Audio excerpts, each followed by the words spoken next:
Cześć! Witajcie na moim kanale. Nie wiem, czy już wiecie, ale minął mi rok, jak mieszkam w Korei.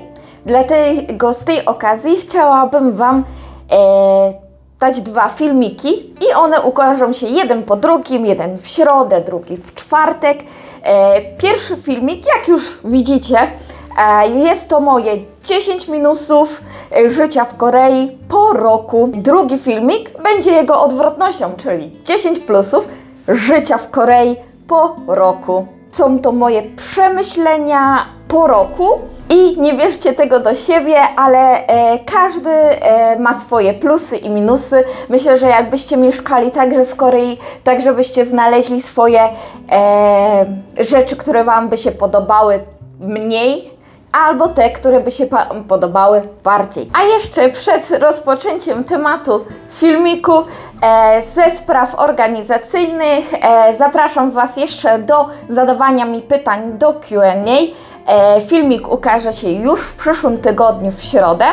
I chciałam zrobić autopromocję najnowszego filmiku, którego będziecie mogli zobaczyć na moim kanale, w którym zakupiłam tą oto bluzkę w sklepie charytatywnym. Dlatego, żeby nie przegapić moich filmików, zapraszam do subskrypcji, kliknięcia dzwoneczka i co? Nie będziemy dłużej przedłużać, zaczynamy! Pierwszych takich minusów, które mi się rzuciły po zamieszkaniu w Korei, są to kierowcy. No niestety. Uważam, że kierowcy tutaj w Korei jeżdżą nieuważnie, nie przestrzegają przepisów, a najbardziej, jeżeli mówimy o skutery. Skutery na przykład jeżdżą po chodnikach, a jeżdżą na czerwonym świetle, nie przestrzegają prawie w ogóle przepisów. Oczywiście jest to też spowodowane jednym z plusów, które będziecie mogli poznać w jutrzejszym filmiku, a jest to szybkość dostaw. Tak, niestety mamy plusy i minusy pewnych sytuacji i to jest jak dla mnie bardzo duży minus. Czasami naprawdę się boję, przechodząc przez ulicę, nawet na zielonym świetle, czy przypadkiem ktoś mnie nie przejedzie. Do tego mogę podłączyć jeszcze na przykład parkowanie. Kierowcy tutaj w Korei parkują jak chcą i gdzie chcą. Oczywiście jest to uzależnione z tego, że kierowców w Korei jest bardzo dużo, a miejsc do parkowania jest bardzo mało. Kolejnym minusem jest to infrastruktura w Korei, która jest nieprzystosowana do wózków, jak w moim przypadku wózków dziecięcych, tak samo wózków dla niepełnosprawnych. Niestety prowadząc wózek w Korei wiele razy natrafiłam na sytuację, gdzie w pewnym momencie zabrakło chodnika albo w ogóle go nie było, a po ulicy był strach prowadzenia tego wózka. Przy okazji wysokie chodniki, które za każdym razem powodowały to, że musiałam albo podnosić ten wózek, albo w inny sposób walczyć. Są się też miejsca, gdzie w Korei nie ma na przykład podjazdów, a tylko schody. Dlatego trzeba albo długą drogę nadrobić, aby znaleźć taki podjazd, albo wziąć wózek w ręce i wnosić po schodach, które czasami są bardzo wysokie. Dlatego można się trochę namęczyć. Zdarzyło mi się też, jak byłam w Seulu, miałam problem ze znalezieniem windy, kiedy chciałam na przykład pojechać metrem. Niestety są to minusy czasami, które ciężko obejść, ale trzeba sobie jakoś w tym radzić. Nie jest lekko. Kolejnym punktem, który jest minusem, może być nie dla wszystkich, ale dla mnie to jest bardzo odczuwalne, blaskanie i harczenie na ulicy, blaskanie przy posiłkach. Ja nigdy tego nie lubiłam. Czy to w Korei, czy to w Polsce, jak byłam, nigdy nie lubiłam blaskania, dlatego mukbangi to jest coś, czego ja nie ruszam. Na przykład jak zaczyna się w moim serialu część, gdzie ludzie zaczynają jeść, ja od razu przełączam albo przewijam do kolejnego momentu. Nie cierpię tego, nie lubię słuchać, jak inni ludzie jedzą. Czasami nawet sama siebie nie lubię, ale tak. I w związku z takimi odgłosami wydawanymi przez Koreańczyków także nie lubię harczenia. U młodych już to tak nie jest mocno widoczne i słyszalne, ale jeszcze starsze społeczeństwo potrafi na środku ulicy przed tobą zrobić takie zebranie tej śliny w policzkach i potem z impetem, z tym odgłosem wypluć na tą ziemię chodnik przed tobą i ty nie wiesz, co w tym momencie masz zrobić, czy uciekać w prawo, czy w lewo. No niestety. I we mnie powoduje to taki dyskomfort. O, dobrze powiedziane, dyskomfort. Kolejnym punktem, o którym chciałam Wam powiedzieć, to są ceny niektórych produktów w sklepach, a chodzi tutaj najbardziej o owoce. Myślę, że już o tym słyszeliście i może widzieliście w moich filmikach, ale ogólnie owoce są bardzo drogie w Korei. Niestety, ceny owoców sięgają naprawdę czasami horrendalnych. Największy też problem kupowania owoców w Korei jest taki, że oprócz cena jest bardzo wysoka, to także się kupuje je w dużych ilościach. Często zdarza się, jak idę do supermarketu, to nie kupię jednego jabłka. Tak jak czasami w Polsce sobie potrafiłam jedno jabłko kupić i być szczęśliwa, bo jest świeże. Ja go zjem, na pewno zjem i kupię taką ilość, ile mogę zjeść. W Korei niestety tak nie jest. I w supermarketach większość produktów jest pakowana w wielopaki, czyli na przykład kupi się 6 jabłek, 5 wielkich gruszek, tych koreańskich takich gruszek, które oni dodają na przykład do bulgogi. Jedyny problem, z którymi owoców ja nie mam, to są banany, bo mój syn uwielbia banany, więc kiście bananów on je. I przy okazji, jak pakują ich w te wielkie opakowania, to ceny tych owoców są masakryczne. I dlatego staram się właśnie znaleźć jakieś miejsce, gdzie będę mogła pojedynczo bardziej kupować owoce. Dzięki temu będę wiedziała, że my damy radę to zjeść. I pozostając w temacie jedzeniowym, kolejnym minusem, jak mój mąż określił, Korea to plastic country. No niestety w Korei potrafią być pakowane na przykład pojedynczo owoce w folię plastikową.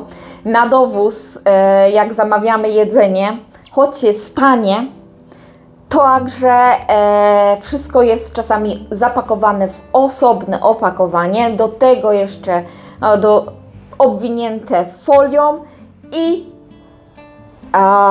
zapakowane w foliową siatkę. Wiem, że w Korei zaczęło to się zmieniać, ale sytuacja, która zdarzyła się na całym świecie, spowodowała to, że ponownie Korea zaczęła wracać do plastikowych, jednorazowych naczyń oraz opakowań. Mam nadzieję, że to ponownie przez to, że Korea zaczęła się otwierać i zaczynamy żyć razem z koroną, ponownie wrócimy do opakowań, które są bardziej przyjazne środowisku. Jednym minusem, do którego nie jestem właśnie w Korei przyzwyczajona i nie wiem, czy się przyzwyczaję kiedykolwiek, to chyba są te wysokie temperatury. Tak, potrafi tu być bardzo gorąco, po 35 stopni, a żeby było nam mało, to jeszcze dowalą nam wysoką wilgotność powietrza, dzięki czemu wychodząc na 5 minut na dwór jesteśmy spoceni, a z nas leci woda jak z kranu. Naprawdę, nie wiem, czy się do tego przyzwyczaję, dlatego dużym zbawieniem jest klimatyzacja, która daje nam chociaż odrobinę chłodu w ciągu dnia.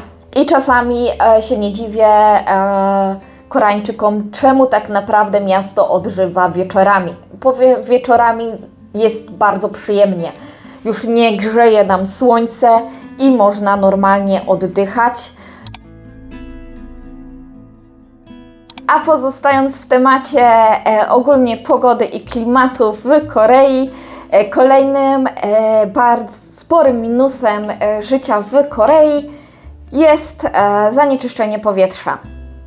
No niestety, będąc sąsiadami Chin, jesteśmy narażeni na zanieczyszczenie powietrza, które jest w Korei bardzo wysokie. Nawet wiosną jest zjawisko Yellow Dust. Tutaj dostaniecie informację, co to jest Yellow Dust. Dlatego też w Korei dużo wcześniej przed koroną nosiło się maseczki na zewnątrz. I kolejnym minusem życia w Korei, który jest także plusem, jest to cisza w mieszkaniach. Nie zrozumcie mnie źle, ale po niecałym tygodniu, kiedy wprowadziliśmy się tak naprawdę do Korei i zamieszkaliśmy w Mokpo, po naszej oczywiście kwarantannie, nie minęły 3 dni po naszej kwarantannie, kiedy do nas sąsiad zapukał do drzwi i poinformował, że jesteśmy za głośni. Oczywiście przez kwarantannę, którą musieliśmy odbyć, siedzieliśmy prawie przez cały dzień w domu. Eliasz już wariował, nie był w ogóle do niczego przyzwyczajony. Po tak krótkim czasie zapukał do nas sąsiad, puk, puk. I czy Państwo nie mogą być ciszej? No, niestety, był to dla nas bardzo duży szok, ponieważ naprawdę mebli nie mieliśmy. Dopiero co ja ogarniałam mieszkanie jako tako, jakieś pierwsze zakupy robiliśmy. I dostaliśmy taką informację, że jesteśmy po prostu za głośni. I też ja rozumiem, powinniśmy szanować naszych sąsiadów, nie zachowywać się zbyt głośno, ale na przykład zwykłe chodzenie dla niektórych Koreańczyków potrafi już być zbyt głośne. Na szczęście po sytuacji w Mokpo już później mieliśmy w miarę sąsiadów, którzy rozumieli mniej więcej naszą sytuację, że jesteśmy z małym dzieckiem. Jak tylko do Sejong się wyprowadziliśmy, znaleźliśmy dla Eliasza żłobek i ja także starałam się spędzać jak najwięcej na dworze czasu. I oczywiście uczę także Eliasza, upominam go, żeby nie zachowywał się zbyt głośno, nie jeździł swoimi samochodami. I na szczęście jak na razie udało nam się żyć w zgodzie z naszymi sąsiadami. I już ostatnim minusem, o którym chciałabym Wam powiedzieć, są to takie 2 minusy połączone w jednym, bo dotyczą one mnie personalnie, mnie i mojego syna, dlatego że na początku jak zamieszkaliśmy właśnie w Mokpo, było wiele sytuacji, gdzie obcy ludzie podchodzili do Eliasza i go dotykali na przykład po twarzy, chwytali go za rękę, bez zapytania, bez jakiegoś zatrzymania się i zastanowienia, co mnie bardzo denerwowało, ponieważ mój syn w pewnym momencie zaczął się bać. Zaczął się bać obcych ludzi. Jak był w wózku, to starał się chować. Jak jeździł na rowerku, to po prostu uciekał. Myślę, że są pewne granice, które powinniśmy jednak zachowywać i drugiego człowieka tak znienacka nie dotykać, kiedy on sobie tego po prostu nie życzy. I oprócz tego, że właśnie pokazują na mnie palcem i wołają na głos Migusaram, Wegusaram i to nie tylko dzieci, to nie są tylko dzieci. Ludzie starsi także potrafią takie rzeczy robić. to miałam też bardzo, moim zdaniem, nieprzyjemną sytuację. A chodzi tutaj o sytuację, kiedy mój syn bawił się na placu zabaw i pani zapytała się, kim jestem. Dziecko się, jej wnuczek się zainteresował. I kiedy powiedziałam, że jestem z Polski, kobieta zaczęła mówić do swojego wnuczka to, że ta pani tutaj przyjechała dla lepszego życia, bo w jej kraju teraz się za dobrze nie dzieje. Więc tak zaczęłam się zastanawiać, tu chyba nie o to tu chodzi. Nie przyjechałam tutaj dlatego, że w moim kraju aż tak źle jest, żebym musiała z niego uciekać. No, była to taka sytuacja, zaskoczenie dla mnie. Żebyście nie odebrali mnie źle, to są sporadyczne sytuacje, które tak naprawdę troszkę utkwiły we mnie, bo pierwszy raz jak przyjechałam do Korei, było to bardzo takie nietypowe dla mnie uczucie, nowe, niespotykane, które wcześniej nie miałam sytuacji, aby coś takiego zaznać, dlatego teraz już jestem do tego trochę przyzwyczajona i staram się też dzieciom na przykład powiedzieć, że jestem z Polski. One się wtedy zaczynają mniej więcej dopytywać, czyli mam perspektywę na dłuższą rozmowę z takimi dziećmi i szlifowanie na przykład swojego języka, które są oczywiście bardzo ciekawskie. I z tą sytuacją, z tym wnuczkiem i babcią. Na szczęście to była tylko jedna taka sytuacja, później już nie miałam nigdy podobnej i dlatego jeszcze raz chciałam tutaj w tym momencie Wam powiedzieć o tym, że to są moje minusy życia w Korei. A jak wiecie, żaden kraj nie jest idealny i każdy ma swoje małe minusy i dla każdego mogą być one różne. Więc uważam ogólnie Koreę za super kraj do życia. Bardzo mi się tutaj podoba. Żyje nam się dobrze z moim mężem. Eliasz bardzo polubił życie w Korei. O czym się oczywiście dowiecie w moim następnym filmiku, który będzie mówił o moich plusach życia w Korei. Dlatego zasubskrybujcie kanał, żeby od razu dostać powiadomienie. I w tym miejscu chciałabym się z Wami także pożegnać. Dziękuję, że zostaliście do końca. Bye!